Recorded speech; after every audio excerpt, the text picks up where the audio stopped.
Symptoms mainly दो तरह के हम डिवाइड कर सकते हैं, motor symptoms and non motor symptoms. जो सबको यूजुअली पता होता है वो मोटर सिम्टम्स है, एंड पेशेंट्स भी डॉक्टर के पास मरीज तभी आते हैं जब मोटर सिम्टम्स हो। मोटर सिम्टम मतलब मूवमेंट रिलेटेड सिम्टम्स, जैसे कि स्लोनेस ऑफ एक्टिविटीज़, हाथों में कंपन, वो भी इस तरह का कंपन कि जब बैठे हैं हाथ से कोई काम नहीं कर रहे हैं तब भी कंपन होना,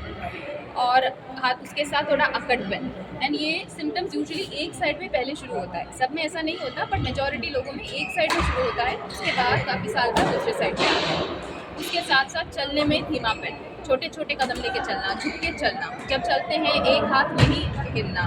हैंड राइटिंग छोटा होना, ये सारे अर्ली सिम्टम्स हैं पार्किंसन डिजीज के। इसका मतलब ये नहीं कि जिनको भी ये सिम्टम है उनको पार्किंसन डिजीज है। हम डायग्नोज कैसे करते हैं वो डॉक्टर एग्जामिन करके,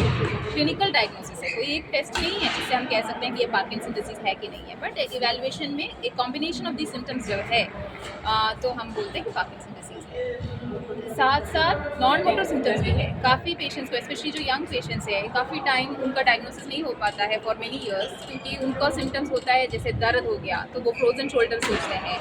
या समटाइम्स मन की उदास होना, नींद में बातें करना, बड़बड़ाना, हाथ पैर हिलाना, और कब्ज, और सेंस ऑफ स्मेल कम होना, महक बदबू पता नहीं चलना, ये सिम्टम्स को हम बोलते हैं pre motor symptoms. Sometimes Parkinson disease के डायग्नोसिस के 10 साल पहले से ही इससे सिम्टम्स रह सकते हैं, बट मोटर सिम्टम्स बाद में आ जाते हैं।